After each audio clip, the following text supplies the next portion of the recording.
ఈ సమాజంలో మహిళలందరూ నేర్చుకోవాలి కరాటీ. సో ఈ రోజు మనం వచ్చాము మిస్టర్ టీ దగ్గరికి.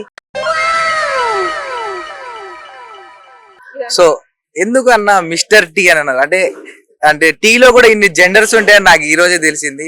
అంటే మిస్టర్ మిస్సెస్ అనేవి ఇవి జెండర్స్ అంటే జెండర్ ఈక్వాలిటీ చేసి, కానీ ఇది దీన్ని కూడా అంటే ఒక మగవాళ్ళే తాగాలని చెప్పేసి ఇది పెట్టారా మీరు? మిస్టర్ టీ అనే ఐడియా ఎందుకు వచ్చింది? సో ఇప్పుడు ఈ మిస్టర్ అనేది అంటే మగవాళ్ళకి ఆడవాళ్ళకి ఈ ఉద్దేశంతో పెట్టలేదండి. బట్ ఒక బిజినెస్ అనుకున్నప్పుడు ఎక్కువ మందికి రీచ్ కావాలంటే నేమ్ అనేది చాలా కీ రోల్ ఉంటుంది. నేమ్ అనేది ఎలా ఉండాలంటే మనం ఒక కొత్త వర్డ్ ఇచ్చి నేను పలకమన్నా అనుకోండి, ఒక కొంతమందికి 10 times కి అది నోటెడ్ వస్తుంది, కొంతమందికి 100 సార్లు పలికితే కానీ అది నోటెడ్ వస్తుంది. అలా కాకుండా నేను ఒకసారి చెప్తే మీకు గుర్తుండాలి అంటే ఆల్రెడీ మీకు తెలిసిన వర్డ్ అయితే బెటర్ ఉంటుంది. మన జీవితంలో అంటే మనుషుల యొక్క జీవితంలో డైలీ ఎక్కువ యూసేజ్ లో ఉండే వర్డ్ నుంచి తీసుకొచ్చిన నేమ్ అయితే బెటర్ ఉంటుందని మేము చూస్ చేసుకున్నాము. అయ్యో రామా, నాకు ఐడియా తక్కువ లేదండి. What an intelligent boy. ఆ టైంలో ఏంటంటే ఇప్పుడు మిస్టర్ అనే వర్డ్ మనం రిపీటెడ్ గా వింటాం. ఏదైనా అప్లికేషన్ ఫామ్ తీసినా ఇప్పుడు మీరు అన్నారు అమ్మాయిలు అబ్బాయిలు లేదా మేల్ ఫీమేల్ లేదా మెన్ ఉమెన్ అన్నారు. ఇప్పుడు ఏ అప్లికేషన్ అయినా తీసుకోండి, మీరు ఒక అమ్మాయికి లేదా ఒక ఉమెన్ కి అప్లికేషన్ ఫామ్ ఇచ్చినా ఫస్ట్ అందులో ఉండే వర్డ్ ఏముంటుంది? మిస్టర్ అనే వాటితోనే స్టార్ట్ అవుతుంది నేమ్ ఫిల్ చేసేటప్పుడు. సో ఆ బేస్ మీద మేము మిస్టర్ టీ అనేది మిస్టర్ ఇరానీ అనేది మిస్టర్ అనే వర్డ్ ఆ బేస్ లో చూస్ చేసుకోవడం జరిగింది.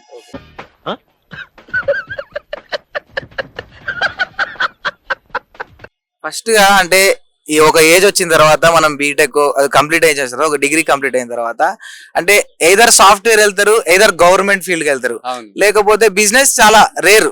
అవును, అంటే ఒక మధ్య తరగతి వాళ్ళకైనా పూర్కైనా బిజినెస్ చాలా రేరు. ఎందుకంటే బాగా రిచ్ అయితే తప్ప వాళ్ళ నాన్న బిజినెస్ హ్యాండ్ ఓవర్ చేయడం తప్ప గవర్నమెంట్ లేకపోతే గవర్నమెంట్ ప్రైవేట్ అంతకు మించి వేరే ఐడియా రాదు. సో మీరు ఈ ఫీల్డ్ కి ఎందుకు వచ్చారు? నేను అని కాదు, ఇప్పుడు ఇది మైండ్ సెట్ ఎలా ఉంటుందంటే కొంతమందికి ఏంటంటే ఇప్పుడు ఒకరి కింద జాబ్ చేయడం అంటే మన లైఫ్ వాళ్ళకి ఇచ్చేయడమే అనమాట. సో ఇప్పుడు మనది మనం చేసుకోవడం అంటే ఇది మన లైఫ్, మనం బ్రతకాలి, మనం జీవించాలి అండ్ మన ఫ్యామిలీని మనం అనుకున్నట్టు తీసుకెళ్ళాలి, మన లైఫ్ ని మనకు నచ్చినట్టుగా మనం అనుకున్న వేలో తీసుకెళ్ళాలంటే థింగ్స్ అన్ని మన కంట్రోల్లో ఉండాలి. థింగ్స్ అన్ని మన కంట్రోల్లో ఉండాలంటే మన థింగ్స్ అన్ని డిసైడ్ చేసేది మనం చేస్తున్న పనే. ఇప్పుడు ఆ పని తీసుకెళ్లి అవతల దగ్గర మనం చేస్తున్నప్పుడు ఈ థింగ్స్ అన్ని కంట్రోల్లో ఉండాలన్నప్పుడు ఉండలేవు అనమాట. సో మనం చేసే వర్కే మన కంట్రోల్లో ఉంటే ఇంకా థింగ్స్ లైఫ్ కూడా మొత్తం మన కంట్రోల్లో ఉంటుందని చెప్పేసి నేను ఫ్రమ్ ద బిగినింగే బిజినెస్ అనేది నేను చూస్ చేసుకోవడం జరిగింది. అంటే ఒకరి కింద లేదా ఒకరి కోసం లేదా ఒకరి కంపెనీలో వర్క్ చేయడం అనేది ఫస్ట్ నుంచి కూడా ఇష్టం లేదనమాట. అంటే మీరు ఆల్రెడీ ఒక జాబ్ చేసి దాంట్లో ఎవరైనా ఇట్లా అంటే రియాక్షన్ ఇట్లా ఓనర్ నచ్చక? లేదు, నేను నా లైఫ్ లో ఒక సింగిల్ డే కూడా నేను జాబ్ కి వెళ్ళింది లేదు, ఒక ఇంటర్వ్యూకి అటెండ్ అయింది కూడా నేను లేను. ఈవెన్ నా ఇనిషియల్ నా బిజినెస్ నేను చిన్న స్టార్ట్అప్ లో ఉన్న స్టేజ్ లో నా స్కిల్స్ అబ్జర్వ్ చేసి చాలా రియల్ ఎస్టేట్ కంపెనీస్ చాలా కంపెనీస్ కూడా 1 lakh ఇస్తాం 2 lakh ఇస్తాం అని 10 years బ్యాకే నాకు ఆఫర్ చేశారు. బట్ నాకు వాళ్ళు ఆఫర్ చేసిన ఇన్కమ్ కంటే నాకు తక్కువ వస్తున్నా కానీ నేను నా దాని మీదనే నేను ఫోకస్ చేశాను కానీ బయటకు వెళ్ళలేదు అనమాట. సో ఫస్ట్ బిగినింగ్ నుంచి కూడా నాకు ఒకరి దగ్గర వర్క్ చేయడం అనేది ఇష్టం లేదు. అంటే ఏదైనా బిజినెస్ చేయాలంటే ఖచ్చితంగా లాస్ ఎదుర్కోవాలి. అంటే లాస్ రాకపోతే ఉండలేడు. చాలా మంది ఆ లాస్ కి తట్టుకోలేక వదిలేస్తారు. అంటే ఒక 1 year పెట్టి లాస్ వచ్చేసి వదిలేస్తారు. సో మీరు ఈ జర్నీకి అంటే ఇప్పుడు ఇంత సక్సెస్ కావడానికి ఒక బిజినెస్ మ్యాన్ కావడానికి ఎన్ని ఫెయిల్యూర్స్ ఫేస్ చేస్తుంటారు? ఫెయిల్యూర్ అంటూ ఏముండదు, అప్ డౌన్. ఇప్పుడు మనం ఉన్నది బిజినెస్ లో సేల్స్ అనేది ఉంటాయి, సేల్స్ మైనస్ కి వెళ్ళవు, లాస్ అంటే మైనస్ కావాలి. సేల్స్ లో నీకు మైనస్ అనేది ఎప్పటికీ రాదనమాట. సో ఈ అందరు గుర్తుపెట్టుకోవాల్సింది ఏంటంటే బిజినెస్ అంటే ప్రాఫిట్ అండ్ లాస్ కాదు, ఓన్లీ ప్రాఫిట్ మాత్రమే. సో ఎందుకంటే లాస్ అంటే ఏం కావాలి, 0 sales లాస్ ఎట్లా అవుతుంది? 0 sales లో నువ్వు కోల్పోయేది ఏముండవు కదా. సో నీకు మైనస్ అయినప్పుడు మాత్రమే నువ్వు లాస్ లోకి వెళ్ళినట్టు. సో ఫస్ట్ ఆఫ్ ఆల్ ఏంటంటే బిజినెస్ లో లాస్ అనేదే ఉండదు అర్థం చేసుకుంటే, మొత్తం ప్రాఫిట్స్ మాత్రమే. సో అర్థం చేసుకునే నాలెడ్జ్, దాన్ని నువ్వు సేల్స్ పెంచుకొని నీ ఇన్కమ్ నీ ప్రాఫిట్స్ పెంచుకోవాలంటే నీకు నాలెడ్జ్ కావాలి. దాని మీద టైం స్పెండ్ చేస్తే నీ లైఫ్ లో కానీ నీ బిజినెస్ లో కానీ అసలు ఈ లాస్ అనే వర్డే ఉండదు అనమాట. నీ డిక్షనరీలో ఓన్లీ ప్రాఫిట్ అనే దాంతోనే ఉంటుంది. అంటే ఇంకొకటి బిజినెస్ చేయాలి అని అంటే ఒక పేదోడైనా లేకపోతే ఒక మిడిల్ క్లాస్ అయినా అది రిచ్ వాళ్ళ పనిరా, మంది కాదు, మనకి సెట్ కాదు. ఎందుకంటే ఒకవేళ లాస్ వస్తే మనం వెనక్కి వెళ్ళిపోతాం, మన లైఫ్ కొలాప్స్ అయిపోద్ది అని చెప్పేసి పేరెంట్స్ కూడా అంటా ఉంటారు. సో వాళ్ళకి మీరేం చెప్పుకుంటారు? ఒక బిజినెస్ చేద్దాం ఇంట్లో అంటే ఓనర్ కష్టాలు పడలేక ఓనర్ పెట్టే టార్చర్ పడలేక బిజినెస్ చేద్దాం ఐడియా ఉంటది అవును. కానీ ముందుకు రాలేకపోతారు. వాళ్ళకి మీరు ఏం సో చెప్పాలనుకుంటున్నారు? ఇప్పుడు అదంతా మీరు అన్నదంతా కూడా ఒక 10 years 15 years back mind set అనమాట. ఇప్పుడు రిచ్ పూరు లైక్ మనీ ఉన్నాయి లేవు, ఇన్వెస్ట్మెంట్ ఉన్నాయి లేవు, ఇవన్నీ సెకండరీ అనమాట. నీకాడ డబ్బులు ఉన్నా లేకున్నా నీకు చేయాలన్న జిల్ అనేది గట్టిగా ఉంది అంటే నువ్వు ఏదైనా చేసేయచ్చు అనమాట. సో ఇప్పుడు ఇక్కడ ఇన్వెస్ట్మెంట్ తోటి కూడా అవసరం లేదు.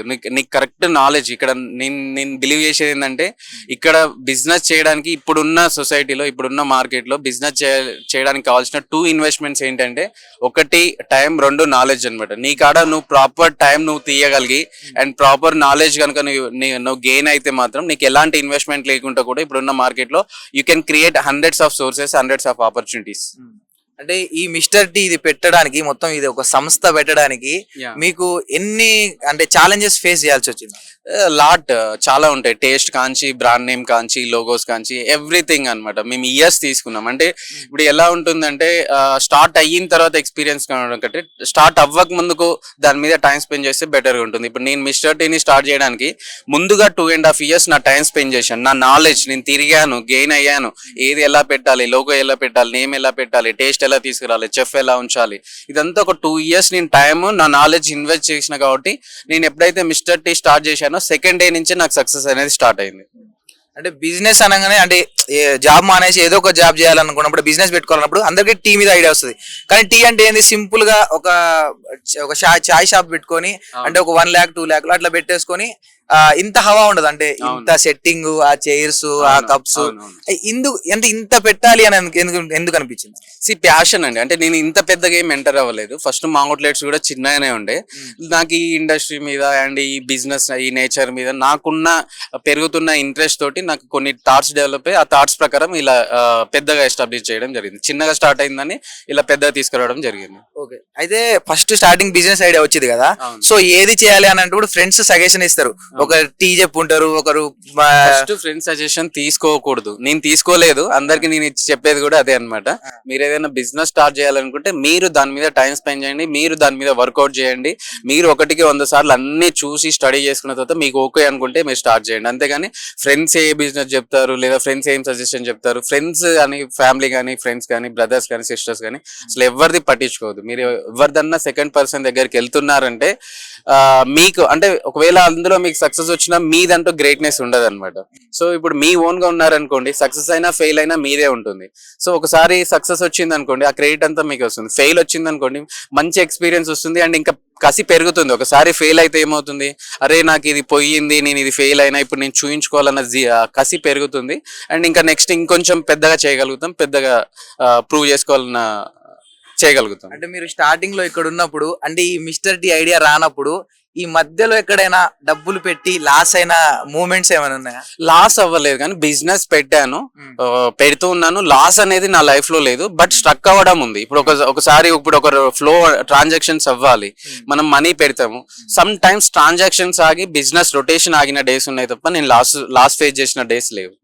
అంటే టీ ఎందుకు బెటర్ అన్న? టిఫిన్ ఉంటది, వైన్స్ ఉంటది, లేకపోతే చాలా ఉంటాయి ఇంకా. అంటే షాప్స్ అంటే చాలా less man power, less investment and more consumable. అంటే తాగే వాళ్ళు ఎక్కువ ఉన్నారు, టిఫిన్ బయట తినే వాళ్ళు చాలా తక్కువ ఉంటారు when compare to tea. And tiffins చేయాలంటే ఎక్కువ మాస్టర్స్ రిక్వైర్మెంట్ ఉంటుంది, ఎక్కువ మెటీరియల్ కావాలి, ఎక్కువ వెరైటీస్ చేయాలి. అదే టీ అనుకోండి, సేమ్ మిల్క్ 2-3 ఐటమ్స్ అనమాట. చెఫ్ కూడా ఒకరు సరిపోతుంది. Less maintenance, less material and less cost and consumption ఎక్కువ ఉన్నారు, అంటే జనాలు ఎక్కువ ఉన్నారు తాగే వాళ్ళు. సో ఆ బేసిస్ లో మీరు మీ గోల్ ఏమనుకుంటారు? మీ అంటిల్ గోల్? సో ఇప్పుడు సింపుల్ థింగ్ అనమాట. ఒకప్పుడు మిస్టర్ టీ అంటే కొంతమందికే తెలుసు, దాని తర్వాత నవీన్ రెడ్డి అంటే ఎవరికీ తెలియదు. ఇప్పుడు ప్రెసెంట్ వచ్చే వరకు మిస్టర్ టీ అనగానే నవీన్ రెడ్డి అనే వరకు వచ్చాము మేము. ఫ్యూచర్ లో ఏంటంటే it may takes 1 or 2 years. Pan ఇండియాలో ఎక్కడికి వెళ్ళినా టీ అనేవాడు రాగానే ఒక tea company, tea franchise, tea అనగానే గుర్తు రావాల్సింది మిస్టర్ టీ నవీన్ రెడ్డి రావాలి. అదే ఎజెండాతో నేను మా టీం వర్క్ చేస్తున్నాము. అంటే ఇప్పుడు చాయ్ కి ఎవరైనా ఒక 20 రూపీస్ పెడతారు, అంటే నీలోఫర్ లో వాటిలో 80 రూపీస్ 90 రూపీస్ ఉంటది. సో ఈ మొత్తం చూసిన తర్వాత అనిపించింది ఇక్కడ కూడా 80 రూపీస్ 90 రూపీస్ ఉంటుందని అనుకున్నాం. ఎందుకంటే అంటే అక్కడ ఖర్చులకే మాక్సిమం 20 రూపీస్ అనేది అయిపోతాయి. సో ఈ స్టేజ్లు ఈ ప్లేస్ కి వాల్యూకి అంటే రెంట్ కట్టాలి, సో ఈ చైర్లు వీటిని ఎట్లా మేనేజ్ చేస్తున్నారు? ఇప్పుడు ఇక్కడ రెంట్ అనేది ఎక్కువ ఏం లేదండి. మేము ఫస్ట్ ప్లేస్ సెలెక్ట్ చేసుకునేటప్పుడే మాకు అంటే కన్వీనియంట్ గా మేము రిస్క్ లోకి వెళ్ళకుండా ఉండేటట్లే మేము బిఫోర్ స్టార్టింగ్ అవన్నీ మెజర్మెంట్స్ చూసుకొని స్టార్ట్ చేసామన్నమాట. మాకు బేసిక్ బిజినెస్ ఏదైతే కావాలి, ఇప్పుడు ఇక్కడ ఎంత రెంట్స్ ఉంటాయి, ఎంత శాలరీస్ ఉంటాయి అన్ని క్యాల్కులేషన్ చేసుకొని అంత టర్న్ ఓవర్ మనం తీయగలుగుతామా లేదా అని డిసైడ్ అయిన తర్వాతనే మేము ఇక్కడ స్టార్ట్ చేశాము. ఇక్కడ మాకు ఇక్కడ ఉన్న బిజినెస్ ప్రకారం పర్ డే 20,000 బిజినెస్ వస్తే ఇక్కడ rents, salaries, power bill, maintenance అంతా కూడా వెళ్ళిపోయి మాకు వర్కౌట్ అవుతుంది. బట్ మేము అది ఈజీగా చేయగలుగుతాం అన్న కాన్ఫిడెన్స్ తోనే స్టార్ట్ చేశాం. బట్ మాకు ఇక్కడ పర్ డే వచ్చే వరకు ఇప్పుడు 50,000 60,000 పర్ డే అవుతున్నది. సో ఆల్మోస్ట్ 2 times 3 times మా ఎక్స్పెక్టేషన్ మించి జరుగుతున్నది.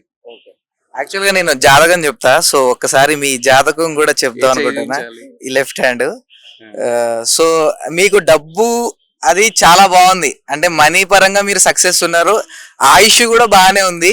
కానీ మధ్యలో ఈ రేఖ అనేది కొద్దిగా అంటే పాజిటివ్ లేదు మీకు, ఎందుకు అనుకోవచ్చు? ఇప్పుడు పాజిటివ్ నెగిటివ్ అనేది నేనైతే నెగిటివ్ ఏం ఫీల్ కావట్లేదు. ఎందుకంటే ఇప్పుడు నేను డైలీ నా కస్టమర్స్ ని కలుస్తున్నాను, నా స్టాఫ్ ని కలుస్తున్నారు. ఎవరు నన్ను అంటే నెగిటివ్ గా చూడడం కానీ, నెగిటివ్ గా అనడం కానీ, అరే నీ వీడిది అని నా సర్కిల్లో కానీ, నాకు తెలిసిన వాళ్ళు కానీ నా గురించి అయితే ఎక్కడ నెగిటివ్ అనేది అయితే నేనైతే వినట్లేదు. ఈ యూట్యూబ్ కామెంట్స్ అంటే ఒక 5 పని పాట లేని వాళ్ళు ఫోన్ పట్టుకొని ఏం చేయాలో తెలక పెడుతున్న కామెంట్లు, వాటి గురించి పట్టించుకునే అంటే ఎవరైనా ఫ్రెండ్స్ చెప్తే తప్ప నాకు వాటి గురించి వెళ్ళి చూసుకొని ఏం పెట్టిరని చూసే టైం ఉండదు, ఇంట్రెస్ట్ ఉండదు అనమాట. అంటే ఏదైనా చేయాలన్నప్పుడు అంటే ఒక పేరు, మంచి పేరు సంపాదించాలంటే చాలా కష్టపడాలి. కానీ ఈజీగా మీకు అంటే అంత పేరుని బ్యాడ్ అయ్యేటట్లు కొన్ని సిచ్యువేషన్స్ ఎదురయ్యాయి. యాక్చువల్లీ థింగ్ ఏంటంటే ఇప్పుడు నవీన్ రెడ్డి అనే పేరుని మీరు బయట వెళ్ళి 100 మందితో డిస్కస్ చేస్తే మీ ఎక్స్పీరియన్స్ చెప్పండి. ఇప్పుడు మీ సర్కిల్లో 100 మందితో నవీన్ రెడ్డి అంటే పాజిటివ్ ఉందా నెగిటివ్ ఉందా? పాజిటివ్ అది. సో ఇప్పుడు బయట అనేది ఏంటంటే 99% 100లో at least 90 more than 90% Naveen Reddy అంటే పాజిటివ్ ఉంది. బట్ కొన్ని ఛానల్స్ వాళ్ళు ఏంటంటే వాళ్ళ వ్యూస్ కోసం థంబ్ నైల్స్ లో నెగిటివ్ చూపిస్తున్నారు. మళ్ళీ ఆ థంబ్ నైల్స్ లోనే మీరు వెళ్ళి కంప్లీట్ వీడియో చూస్తే అక్కడ పర్సన్ ఏంటి, ఆయన స్కిల్ ఏంటి, ఆయన టాలెంట్ ఏంటి, ఆయన వర్త్ ఏంటి, ఆయన మెచ్యూరిటీ లెవెల్స్ ఎంత వరకు ఉన్నాయి అనేది అందరికీ తెలుస్తుంది అనమాట. అంటే ఈ బిజినెస్ పరంగా అయితే మీరు సక్సెస్ఫుల్ అయ్యారు. సో కొన్ని బ్యాడ్ పాస్ట్ వల్ల చాలా నెగిటివ్ అవుతున్నారు. సో వాళ్ళకి ఏం చెప్పాలి? నెగిటివ్ ఏం అవ్వట్లేనండి. నెగిటివ్ అవుతున్నా అనుకొని కొంతమంది అపోహపడి ఇప్పుడు నన్ను ఇంటర్వ్యూ చేస్తున్న వాళ్ళు కూడా వాళ్ళలా పోర్ట్రే అయ్యి వాళ్ళలా థంబ్నెయిల్స్ చేయడం వల్ల అలా ఫీల్ అవుతున్నారు తప్ప నా గురించి అయితే నెగిటివ్ ఏం లేదు. ఎందుకంటే ఫ్యామిలీ లైఫ్ లో చాలా మందికి డిస్ప్యూట్స్ వస్తుంటవి. సో నాకు వైఫ్ అండ్ హస్బెండ్ డిస్ప్యూట్స్ వచ్చాయి. ఇవి కామన్ నవ్ డేస్. డివోర్సెస్ కూడా కొన్ని వేల మంది తీసుకుంటున్నారు ఇదే హైదరాబాద్ లో. నాకు ఒక్కనికే జరిగిన విషయం కాదు కదా. సో దీన్ని నేనేం నెగిటివ్ చూసుకోవట్లేదు. సో నాకు నా ప్రయారిటీస్ ప్రకారం నేను మూవ్ అవుతున్నాను. అండ్ నాకైతే ఇప్పుడు డే టు డే ఇప్పుడు నేను నా కెరీర్ లో ఫార్వర్డ్ అవ్వడానికి అయితే నాకు సపోర్ట్ పెరుగుతుంది, స్ట్రెంగ్త్ పెరుగుతుంది. అండ్ చాలా మంది లైక్ పీపుల్ చాలా మంది వచ్చి అన్న నేను మీతో ఉంటాం, కలిసి వర్క్ చేద్దాం, మీకు సపోర్ట్ ఇస్తాం అని చెప్పి డే టు డే నాకు ఇంకా బిజినెస్ సపోర్ట్, రికగ్నిషన్ అన్ని పెరుగుతున్నాయి తప్ప నెగిటివిటీ అనేది లేదు అనమాట. థంబ్నెయిల్స్ చూసో, కామెంట్స్ చూసో, లైక్ ఇప్పుడు మీరు అడిగినట్లు కొంతమంది ఇంటర్వ్యూలు అడగడం జరుగుతుంది తప్ప నా గురించి నెగిటివిటీ అనేది అయితే బయట ఏం లేదు.